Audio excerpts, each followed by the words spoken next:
بسم اللہ الرحمن الرحیم۔ ناظرین السلام علیکم۔ آج کی اس ویڈیو میں جنتی لاٹھی کے بارے میں بات کرنے جا رہے ہیں۔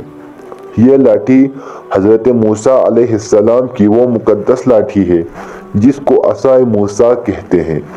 اس کے ذریعے آپ کے بہت سے ان معجزات کا ظہور ہوا جن کو قرآن مجید نے مختلف عنوانوں کے ساتھ بار بار بیان فرمایا۔ اس مقدس لاٹھی کی تاریخ بہت قدیم ہے، جو اپنے دامن میں سینکڑوں ان تاریخی واقعات کو سمیٹی ہوئی ہے جن میں عبرتوں اور نصیحتوں کے ہزاروں نشانات ستاروں کی طرح جگمگا رہے ہیں، جن سے اہل نظر کو بصیرت کی روشنی اور ہدایت کا نور ملتا ہے۔ یہ لاٹھی حضرت موسیٰ علیہ السلام کے قد برابر 10 ہاتھ لمبی تھی اور اس کے سر پر 2 شاخیں تھیں جو رات میں مشعل کی طرح روشن ہو جایا کرتی تھی۔ یہ جنت کے درخت پیلو کی لکڑی سے بنائی گئی تھی اور اس کو حضرت آدم علیہ السلام بہشت سے اپنے ساتھ لائے تھے۔ حضرت سید علی جوہری فرماتے ہیں، حضرت آدم علیہ السلام کے ساتھ اور حضرت موسیٰ کا عصا، انجیر کی پتیاں، حجر اسود، حضرت سلیمان علیہ السلام کی انگوٹھی، یہ 5 چیزیں جنت سے اتاری گئی۔ حضرت آدم علیہ السلام کے بعد یہ مقدس عصا حضرت انبیاء کرام کو یکے بعد دیگرے بطور میراث کے ملتا رہا، یہاں تک کہ حضرت شعیب علیہ السلام کو ملا جو قوم مدین کے نبی تھے۔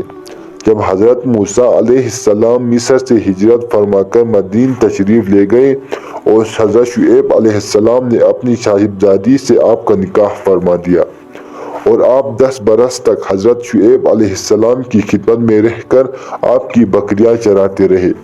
اس وقت حضرت شعیب علیہ السلام نے حکم خداوندی کے مطابق آپ کو یہ مقدس عصا عطا فرمایا۔ تاریخ میں ذکر ہوتا ہے، حضرت موسیٰ علیہ السلام عصا کے سہارے چلتے تھے، اس سے بات چیت کر کے اپنا دل بہلاتے تھے۔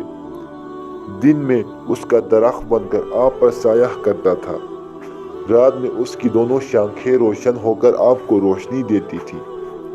اس سے دشمنوں، درندوں، سانپوں اور بچھوؤں کو مارتے تھے۔ کنویں سے پانی بھرتے وقت عصا رسی بن جاتی تھی اور اس کی دونوں شاخیں ڈول بن جاتے تھے۔ بوقت ضرورت عصا درخت بن کر حسب خواہش پھل دیتی تھی۔ اس کو زمین میں گاڑ دینے سے پانی نکل پڑتا تھا۔ حضرت موسیٰ علیہ السلام اس مقدس لاٹھی سے مذکورہ کام نکالتے رہے، مگر جب آپ فرعون کے دربار میں ہدایت فرمانے کی غرض سے تشریف لے گئے اور اس نے آپ کو جادوگر کہہ کر جھٹلایا تو آپ کے اس عصا کے ذریعے بڑے بڑے معجزات کا ظہور ہونا شروع ہو گیا۔ ناظرین، اسی طرح کی انفارمیٹو ویڈیوز دیکھنے کے لیے ہمارے چینل کو سبسکرائب کریں، لائک کریں اور تمام دوستوں کے ساتھ شیئر کریں۔